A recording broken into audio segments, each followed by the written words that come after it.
What's up, everybody, and welcome to the Apartment 113 podcast, where we talk with cool folks in the cannabis and psychedelics industry to learn about their projects and celebrate their successes. My name is Rob Sanchez, and this is episode 35. Today we're joined by Mike Mumola. He's a business developer at Webdelics. Webdelics is a platform devoted to educating people about the benefits of psychedelics, encouraging better minds for a better tomorrow. Find out more at webdelics.com and enjoy the show.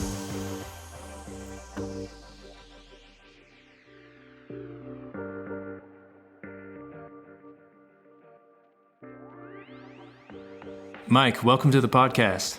Thank you so much. Great to be here, man. Hey, it's good to have you, and it's also good to break the trend. I've been introducing the show as, advocating for the cannabis and psychedelic space, and we've not had that true psychedelics guest yet, so you're setting the trend.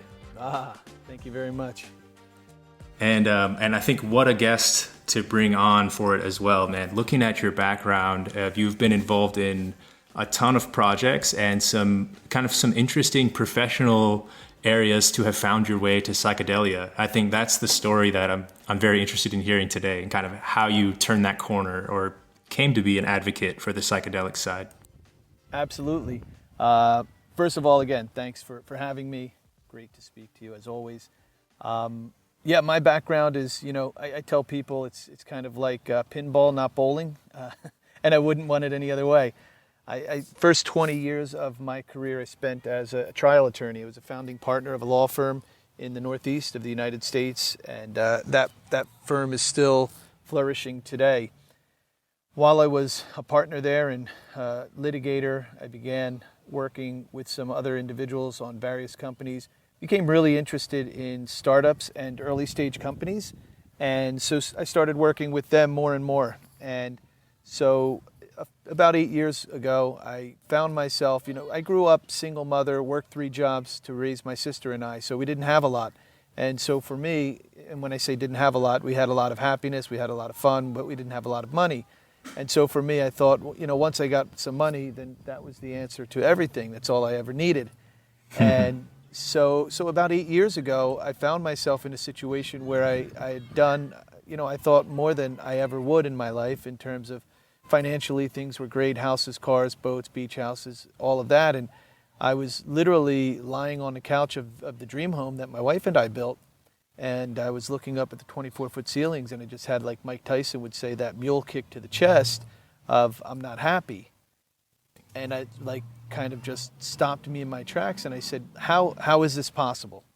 And, I've done everything everyone ever told me that I needed to do to be happy or to be successful, and more, and yet here I am.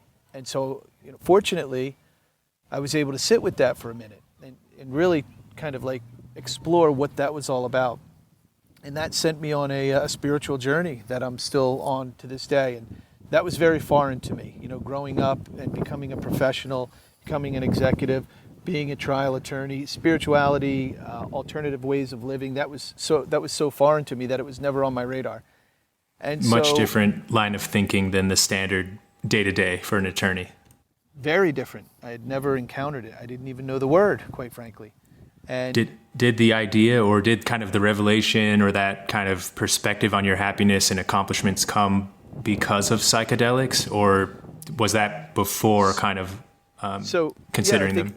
Yeah, I think it was a process. So I decided that I wanted to learn everything that I had never learned. And so I began traveling, staying at ashrams and studying with shaman and different things, and meditating and biohacking in every way that I could to figure out what life was really about. Yeah, to really figure out, what is success? I wanted to redefine success and not just have, money as the major portion of success, as it is for so many of us, in so many places around the world. And while I was on that journey, I was trying to help a family member who was struggling with addiction. And it didn't matter, what we did for him, how much we spent, treatment centers, etc. Nothing worked. And high earner, great person, just had their own demons. And so one of my spiritual mentors, I was telling her about it, and she said, well, you need to learn about psychedelics. This was 6 years ago. And she said, you need to learn about psychedelics. And I looked at her jokingly and said, well, we really don't need any more drugs. That's kind of the problem here. And she looked at me, because I had known her for 30 years, and she looked at me in the eyes and said, they're not drugs, they're medicines. They've been used by indigenous people for thousands of years, and you need to learn about them. And that was it. I went home that night. I was on the internet for about 5 hours learning everything I could. Falling down a rabbit hole, watching Hamilton's Pharmacopoeia. And haven't come back. And since then, I've made it a point to, we've traveled, my wife and I have traveled the world. We've met with people around the world, invested in individuals, invested in companies that are working with plant medicines in various ways, trying to help people, and really, put the 10,000 hours in to absolutely understand the profound impact that they can have on helping people and, mental health and all of the things that go along with it. And so I went from being the guy who, didn't understand this and kind of,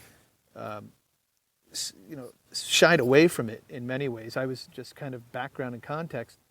I paid my way through college and law school in New York City and North Jersey as the MC of a lot of nightclubs up there. So I was surrounded. I was in the party. I was in the belly of the beast every night until 4 or 6 a.m. It wasn't an accessibility problem.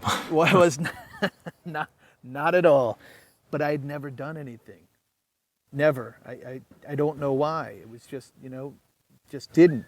And now I understand why. I wanted, I guess, all of that experience, that exposure, but I maybe the universe had me coming to this ultimately. And so, go ahead.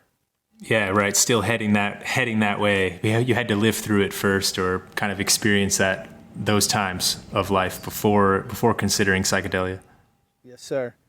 And so since then, like I said, I've spent a tremendous amount of time understanding, experiencing, appreciating, respecting all of what plant medicines have to offer.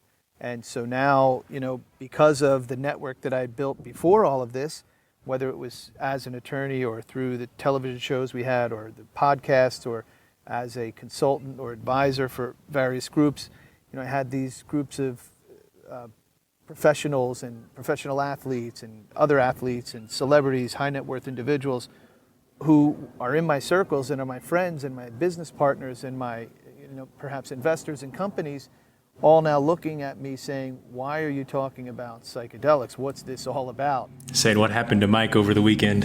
Did you lose your mind? Yeah. And I said, no, actually, I found it. And so now people have come around. Now it's been long enough that people have come around. Enough is happening with shows that are on Netflix and articles that are coming out in magazines, and the data's in, right? The results are there. Nobody can refute it. The world is more ready to hear it, or society's getting a little bit more open-minded around that conversation, where maybe even just 5 years ago, it's fallen on deaf ears and almost completely kind of on the sidelines. Absolutely. And for the psychedelic industry, and for those listening that have not delved deeper into the space, in particular, it's psilocybin, LSD, and then peyote, DMT, and more organic psychedelics that are being used in these therapeutic approaches. But there are also synthetics and variations of all these molecules that are kind of being developed for treatments as well. Is there a particular type, I guess, that you believe strongly in, or that you had value from in treating that friend of yours? Yeah, both. So for me personally, I've experienced a number of them and have had tremendous benefits, life-changing, literally. Anybody that has read about this or experienced it knows that, if done right, this is up there with the most important and profound things that have ever happened in your life. Like it can be ritualistic like that, right? Yeah. Sacred. Yeah, absolutely. And so to answer your question, psilocybin, incredibly effective and impactful in my life.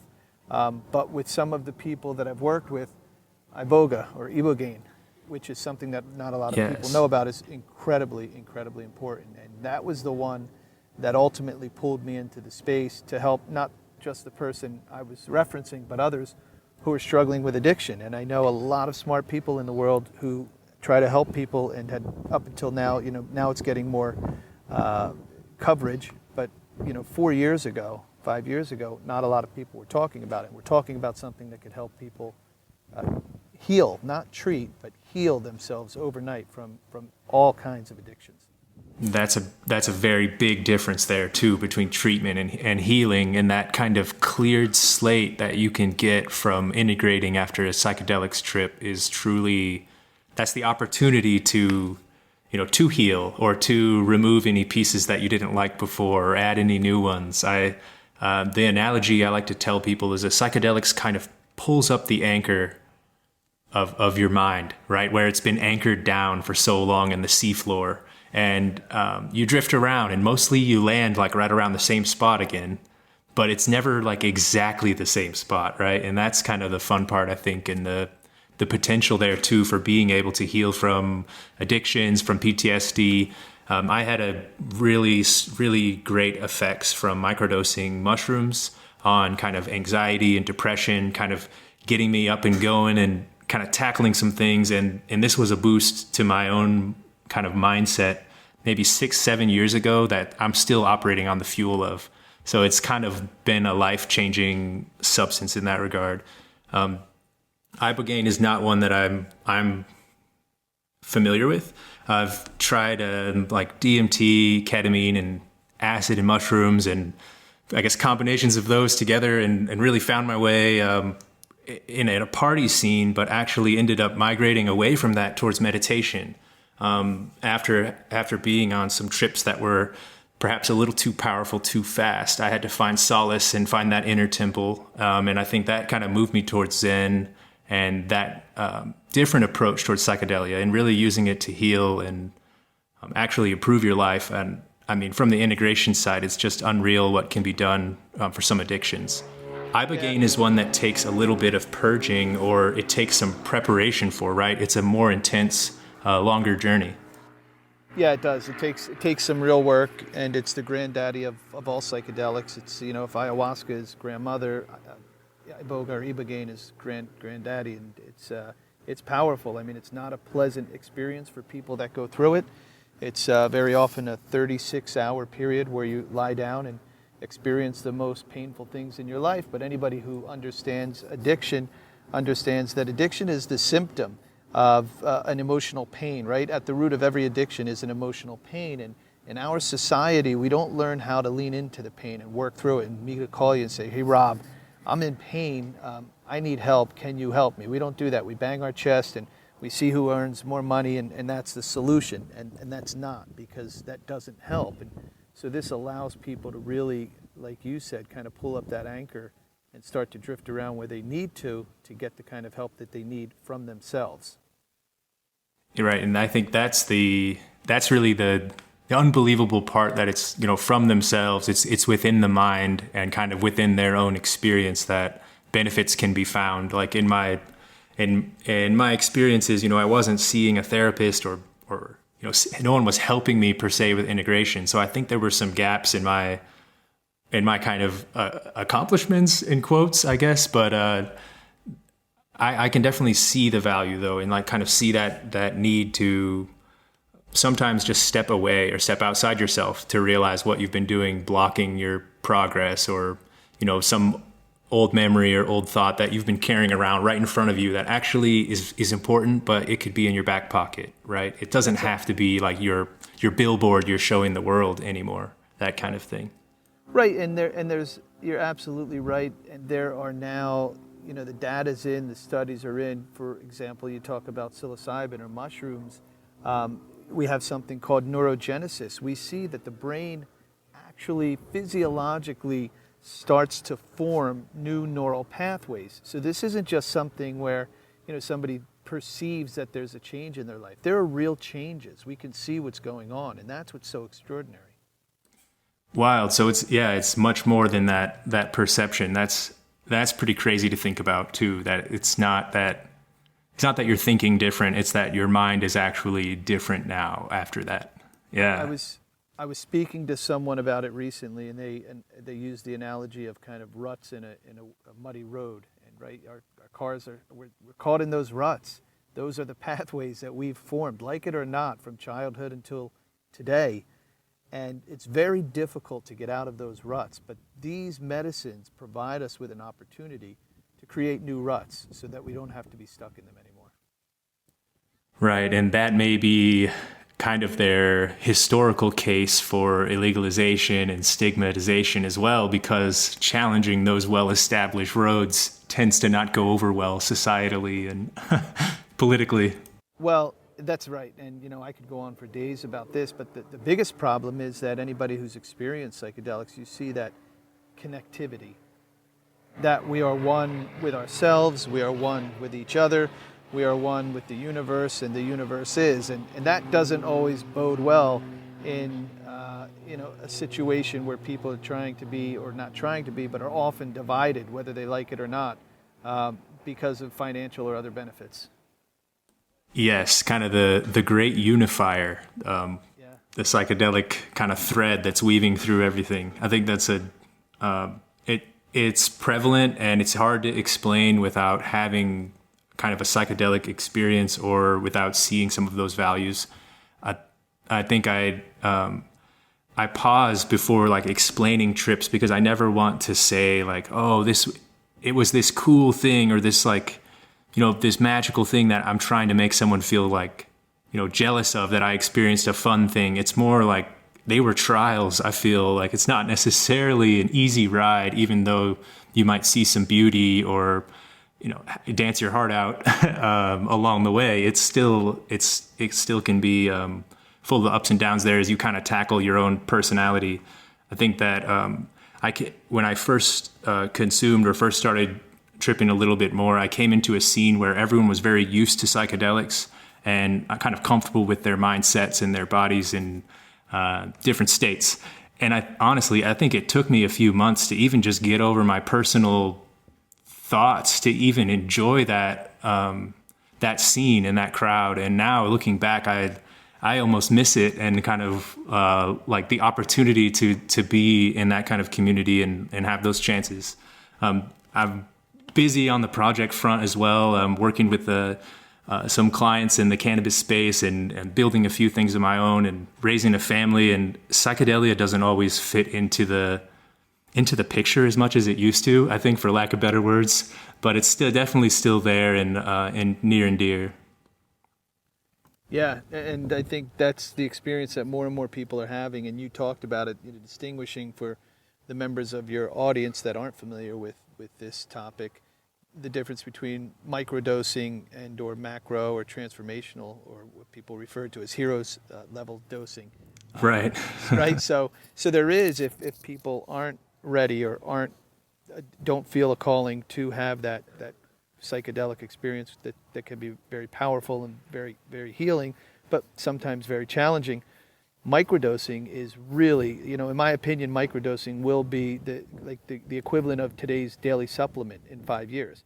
The standard. Right? Yeah, it's going to be the standard that people for anxiety, PTSD, depression, addiction, all of these things, it's incredible. And for people that aren't familiar with microdosing, it's taking something like psilocybin, mushrooms, or something in an amount or a dosage that doesn't have any perceptible effect, right? You can still drive a car, you can fly an airplane, you can tend to your needs as a father or mother, but it still has all of those beneficial effects of the neurogenesis that we talked about. It's still in incredible ways. If people that we've worked with and that I'm close to see that these, and I call them kids because if they're under 30, to me they're a kid, but they've been on prescription medication since they're 15 because their parents thought they were doing the right thing by sending them to a psychiatrist who dosed them up on a bunch of prescription medication.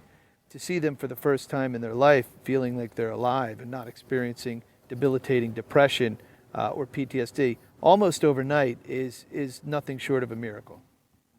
Right, and being able to live normal life and not have those psychedelic experiences, like a macro dose or a transformative type experience that people can stumble into, and media and pop culture may glorify or idolize in some way, right?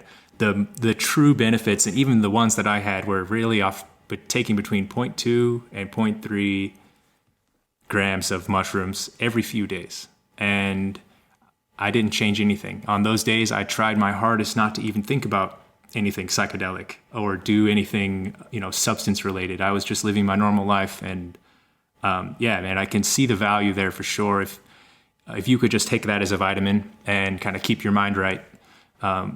We have all these ways to heal the body, and some much more invasive than others with surgery and, chiropractic treatments. We don't have a lot for the mind other than CBT and kind of therapy and, talking it through and things like that. But actually seeing the results at the end of something is hard to, it's hard to claim that you get that more than microdosing or experiencing psychedelics. Coming from the world of trial law, we call that evidence. And it's hard to refute the evidence. The evidence is in the data. You can look at studies from Johns Hopkins or the Imperial College of London, or now almost every great teaching institution has a division that's studying this and bringing the data in. It's irrefutable, and it is in many ways the future of mental health. And for that reason, talking about my journey, that's what brought me to where I am now. One of the things that I'm doing is I'm serving as Chief Strategy Officer for a company called Webdelics. And Webdelics is it's webdelics.com. Webdelics is positioning itself to be the WebMD of psychedelics in many ways, right? So no company has really captured the global brand on consumer education. In other words, how does Rob find a place that's credible and competent where he can learn about ayahuasca or ibogaine or psilocybin or ketamine or whatever from credible, competent individuals, and then start to learn about the places that he might be able to go to experience them. So that's what we're doing. We're really excited about this, building out this education platform and community for the That's first excellent. time. Yeah. Right, so really helping folks to then find like a ketamine treatment clinic, or some psilocybin therapy, and being able to participate in some of these trials that are openly being run. I was actually surprised at the prevalence of ketamine treatment clinics right now. They're all over, and some of the studies on suicide prevention with ketamine are just unreal. To see an actual drug that helps someone who's on that ledge at that point, and seeing that we've had these substances moving around society for all these years, and now we're just now finding the scientific value there. What are your thoughts on the delay, or kind of on these decades of experimentation without psychedelia and or like natural substances? Well, my thoughts on the delay is I'm appalled by it. I think that either intentionally or inadvertently, members of our government and members of our health agencies dropped the ball. Whether that was intentional because other industries wanted to profit or not is a conversation for another day. It's a whole documentary there. Yeah, there's a lot there to unpack. But where we are today, to your point, with ketamine is extraordinary. We're working with groups, I'm working with groups across the country that are working with veterans organizations and first responders. And I can tell you just from firsthand experience, the number one cause of suicide in police officers in the United States is suicide. The number one cause of death in police officers in the United States is suicide. That shouldn't be. And when you look when you look at veterans who have come back from war, very, very difficult for them to reintegrate into society, and often many of them take their own lives. We've seen firsthand the effects of ketamine being able to change these individuals essentially overnight. Almost like a single dose, right? And you're feeling different from it. Yeah. In a single dose, to see what you would perceive as one of the biggest, toughest guys in the world break down to tears and literally say, this saved my life. Where has this been? And it's so powerful that they become ambassadors, just like I am. Like, I didn't expect, 7 or 8 years ago when I started with spirituality and then started getting into understanding psychedelics a few years after that, I didn't expect that I would be here doing this. I didn't expect that I would be the CSO of a company that's focused on this.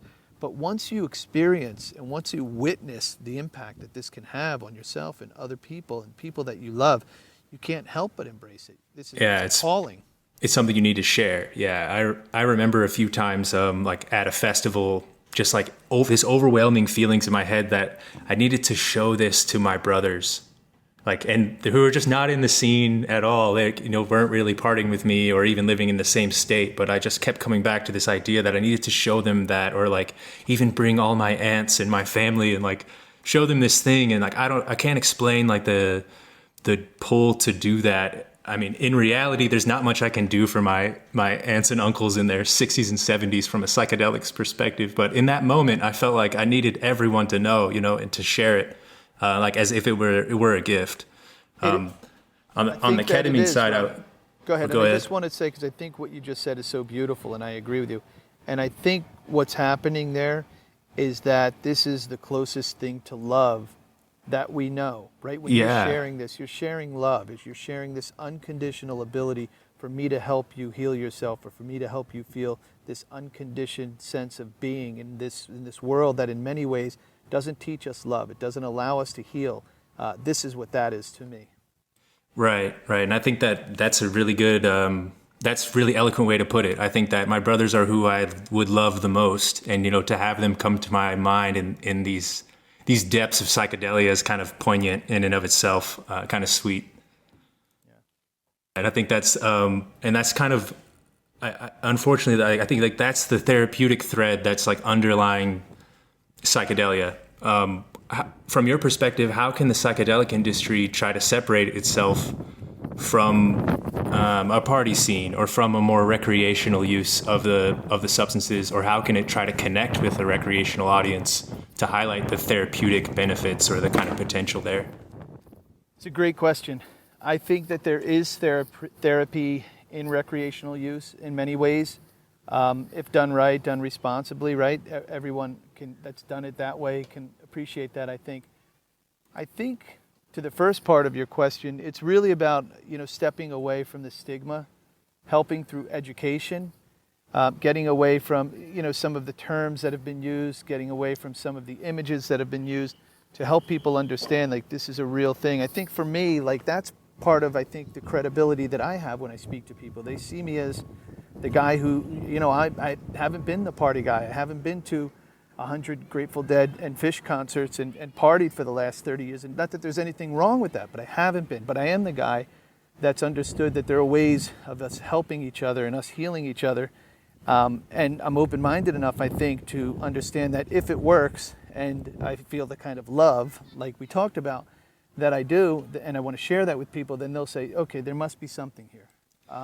So coming from with the background that you have, it maybe almost has a different echo, right? A different timbre because of your professional associations, time spent as an attorney as well, and kind of coming to agree with some of these deadheads or kind of folks that may be more established psychonauts is probably a surprise to many. And let me just be clear, so much of what I know today, and like I said, I've put the time in, but so much of what I know and understand today was learned from people that are on the quote-unquote fringe of society, from the quote-unquote hippies, from the psychonauts, from the deadheads, the people that have been doing this. Like now, shout out to the fringe of society. Yeah, I'm right here with you. Absolutely. But because of, and I think that's it, it's by bringing in different types of people who have different types of backgrounds and having these conversations, that's how we start to change it. And for me, like I said, some of the conversations, now it's more than one now, that I've had are with local politicians, where I might talk to Rob, and Rob happens to know the mayor because he does business with him in a local town. And the next thing you know, I get a call saying, can you speak to the mayor? He's interested or she's interested in learning about decriminalization in our town. I've had multiple conversations across the country with people like that now, like people are starting to wake up. And I'll give you a funny example. I had been speaking to a local town for about a year and a half, telling them about the benefits because they have an opioid epidemic, just like so many cities across America. And telling them about the benefits of ibogaine and iboga and what they can do and how it can be done, et cetera, and talking to them about psilocybin and decriminalization in various other cities. And I was getting some favorable response, and not as much as I'd hoped for, but a little.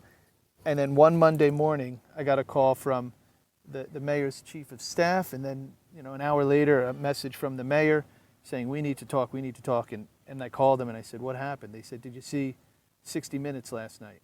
And I said, no, what happened? And they said, Prince Harry was on there, and Prince Harry talked about all this stuff that you've been talking about and how it saved his life after the death of his mother. And I said, it took Prince Harry to tell you what I've been telling you? Like, I've been trying to tell you this, but that's what I'm saying. People, it's coming in from every angle now, so it's starting to get the attention of everybody. Right, and I've seen that, it's many different regions, different cities are looking at decrim. Some of the companies are really starting to spin up business and research on alternatives and on derivatives of known medicines as well. I think it's the whole industry is kind of on that precipice, right? Kind of waiting to get some serious traction and be able to do larger tests and kind of like larger, more public focus groups and things like that. For anyone who is interested in finding out more about psychedelic therapies or the potential psychedelic benefits, while your website is in the making, are there any organizations or kind of outlets or resources that you would recommend interested folks and listeners? Yeah, no, the website's it's up and running. It's fully, it's been live. We have 13 episodes, I think, now of the podcast is there, animated videos, 13 or 14 different medicines that you can research thoroughly. We've put together an advisory board from around the world of scientists, neuroscientists, shaman, indigenous people to provide this information. So I would say excellent. Webdelics.com, or follow me on social media at Mike Mumola, MikeMumola, where I put things up, and feel free to reach out anytime. I'm happy to share and open up my network to whoever is interested and needs help in any way. And are there any projects for you coming around the corner? Any additional projects, I should say? I see from your background that you've been involved in many different kind of groups and startups. Are you acting more as an angel investor at this point, or board member, or still kind of down in the trenches running some things?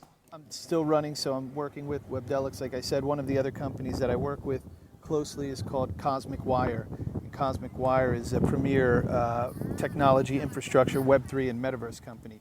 And so we're doing some really, really exciting things there. Yeah, and I see that the real potential for convergence is in the not so far future between the worlds of like a Cosmic Wire and a Webdelics, where we'll be able to provide these methods of healing and these opportunities for digital collaboration and unity and connectivity through technology. And that's really exciting for me too, because a veteran who's suffering in his house or her house in Wichita, Kansas, can't necessarily attend in a meaningful way an event in San Francisco. But what if for the first time we could start bringing people together for preparation and then pre-ceremony integration opportunities? That's really exciting. Wow, yeah, that is potentially life-changing there, as not everyone can get to the ayahuasca circles, or the temples that would be able to see them through. But to bring that inside their homes or in their local communities, I think is a powerful approach for sure. How do you think the psychedelics industry will unfold in the next, let's say, 5, 10, 20 years? So hard to say. 20, I don't even know if I could imagine. 10. After the psychedelics finally hit, we're going to have a lot of ruts change, and 20 is going to be a lot different. Well, that's it. We're talking about an entirely different kind of human being, right? Someone who arguably is more compassionate, more open-minded, more connected, more willing to love, more willing to share. That's a different kind of human being than many of the people we've been surrounded by, for better or for worse, for the last 50 years. And I think that's what makes it so difficult to kind of project or predict the future. I think in the next 5 years, everything changes. We're seeing everything starting to open up, decriminalization across the country, a number of cities already, a couple of states already. It's, whether they've already had decriminalization or if not, they've already passed bills for that to occur. So I think in the next 5 years, we start to see that this becomes more and more commonplace. I think that when someone goes to a psychiatrist or a psychotherapist, this becomes commonplace. For them to not, for some sort of a mental health professional to not incorporate psychedelics in the future won't be a thing. They will have to, or they can't be part of what's happening. It's just part of the common regime at that point, the standard toolkit. Yeah, it's the future of mental health.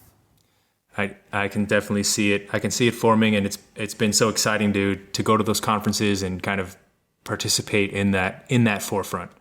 Well, and it's been great to learn a little bit about you here, Mike. I think there's plenty to talk about. We'll have to get you on a future episode to dig in deeper to the Web3 items and kind of your involvement on the crypto space, and the combination of crypto and psychedelia is something that, on one hand, I could see the connection very well with the web space and the complexity of kind of online metaverses.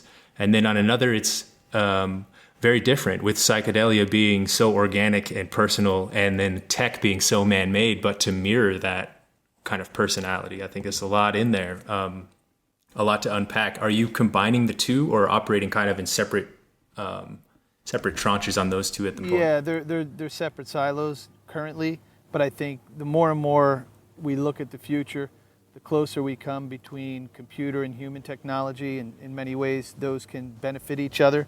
I think there's an absolute, to your point, there's an absolute benefit to keeping them very separate in many ways. I disappear into nature as much as I can, as you can see from my background, right? Yeah, that's the way to do it. Yeah, it's important, because nature, if you've been through a ceremony or you've been through an experience, you understand that nature is a critical part of the integration. And I tell people, they say, "Oh yeah, I want to go into nature." Like, you don't go into it; you are it. We are a part of nature. And the more that we're willing to accept that part of ourselves and incorporate that part of ourselves, the quicker we are to heal ourselves, to recognize our real place in the universe. And so, although I think that there is an absolute benefit between the convergence of computer and human technology, there's also, like anything else in life, there's a balance where you have to separate yourself from all of it. Right. Yeah, it's that balance that everyone's seeking to find, and that I think that the psychedelics industry is really poised to deliver, or at least to provide the tools to make it so. Yeah, thank you again, Mike, for jumping on. Rob, thank you so much. It's been great speaking. Look forward to speaking more.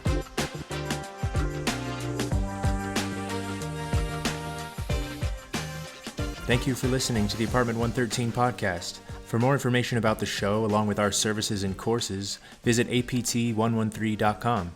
We offer cannabis software product management, cannabis education courses, and freelance writing. With over a decade of experience in the cannabis industry, Apartment 113 is here to help.